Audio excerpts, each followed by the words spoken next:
Good morning from Ethiopia. Ethiopia have the name because it's inhabited by people with the face burned by sun. But it's not only the face.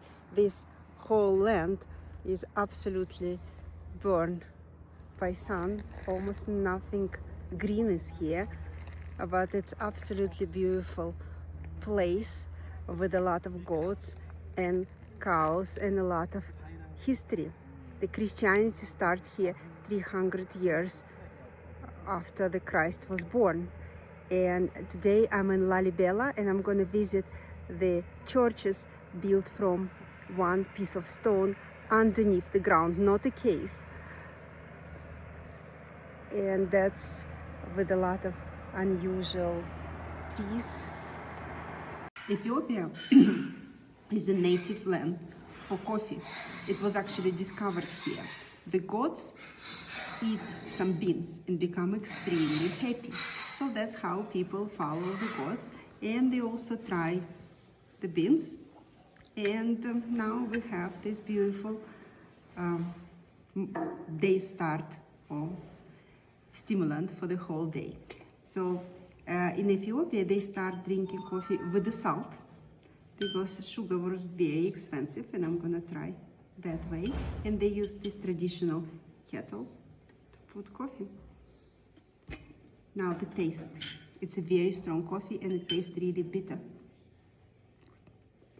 But it has that richness and a lot of, I can actually separate a lot of different flavors. In Ethiopia, in Lalibella, in the Ethiopian Orthodox Church made from one piece of rock. So this huge church was built in the 13th century, and it looked like traditional Orthodox church, but it has a lot of parts from Judaism.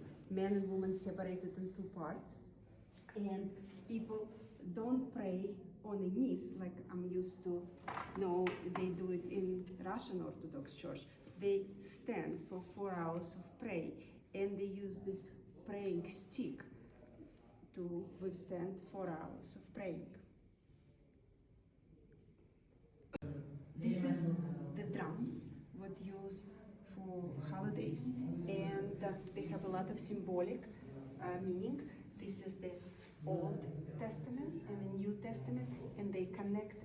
And in Ethiopia, Old Testament has more chapters. That's why this side of the drum is bigger. But I hold this drum, and this drum, I would say, weight maybe 40 pounds. So it's a heavy job to carry and play the drums. You really have to be strong. Good morning. I continue my story from Ethiopia.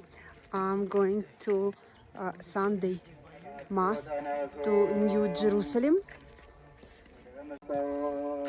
That place was built by King Lalibella, who lived in 11th century. And in the beginning of his royal career, he spent 20 years going to Jerusalem and having his, visit all the holy places. During that time, Jerusalem was captured by Suleiman, by Ottoman Empire, and he decided, instead of having his people going through the same trouble of taking this very long route, he rather built the Jerusalem here in Lalibella. And he ordered to build the churches inside the ground using these stones. And he built 11 churches, and he even have a river Jordan and the mountains, the Golgotha and Tabor, everything just like in Jerusalem. So the idea of bringing the very important relics to your home place and enjoy them on your homeland, it's not such a new one.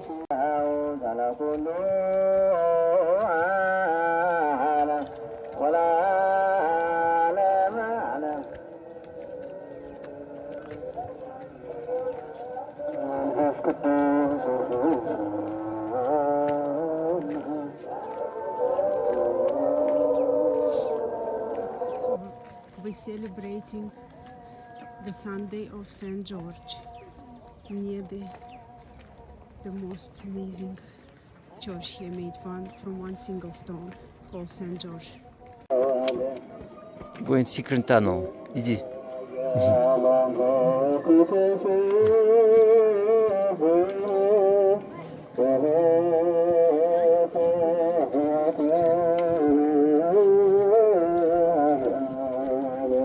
Марин, посмотри меня.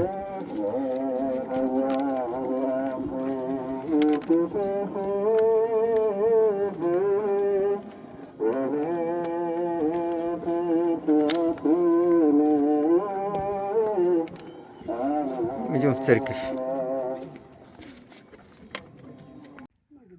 Ethiopia is very interesting country.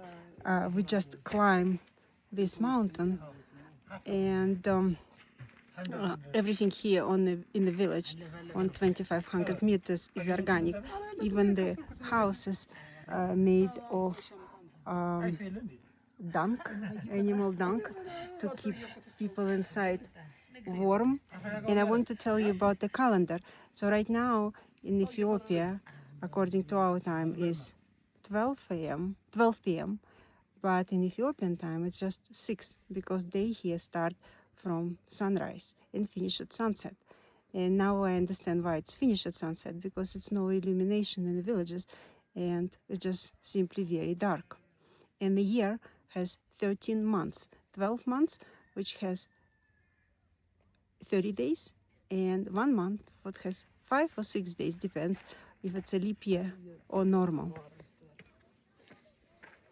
We just climbed that height, and it was extremely difficult because it's almost vertical climb, and I didn't have enough oxygen, and I feel I'm gonna give up. But it's no way back either. They said it's very difficult to slide back. And we have to climb up. But there are beautiful trees and people here. They live in this village, and they do this climb to go shopping in Lalibella every day, and they carry the wood and the food for the animals on their shoulders. So I should not complain much. And people use a lot of umbrellas because they don't use sunscreen here. And it's just so elegant how they walk, and they all in a great shape.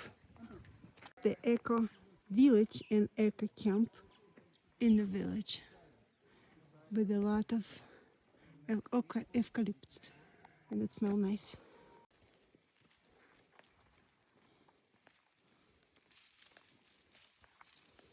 Church, which built on 3,500 meters high, 1,000 years ago.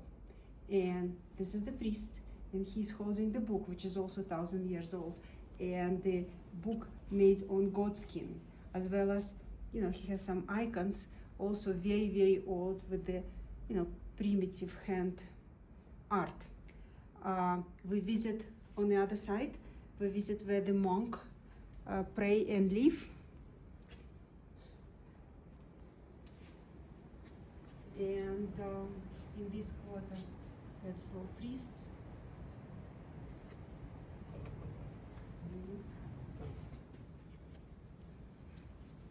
And this is very dark, I just have one light. But, people actually, huh? Yeah, the cross. Остановить. Those are the crosses. They are 500 years old. They made from copper and zinc. Just imagine, 500 years ago or 1,000 years ago, this church was built. Nobody thought about New York or St. Petersburg, and Europe was also in a very much developmental state. But in Ethiopia, they built this from whole piece of rock on a height of 3,500. I was walking, I thought I'm not gonna be able to make it, but people actually came here and built this. So this is totally a miracle. this is the place which was chosen for this 1,000 years old Ethiopian church made from one piece of stone, and on the left male monks live, and on the right nuns live. And in general, it's absolutely breathtaking place. It's just only way to get there is by foot or by donkey, and life is not so easy. Entrance to the monastery, it's also a lot of vertical steps to get from the path to the church and monastery.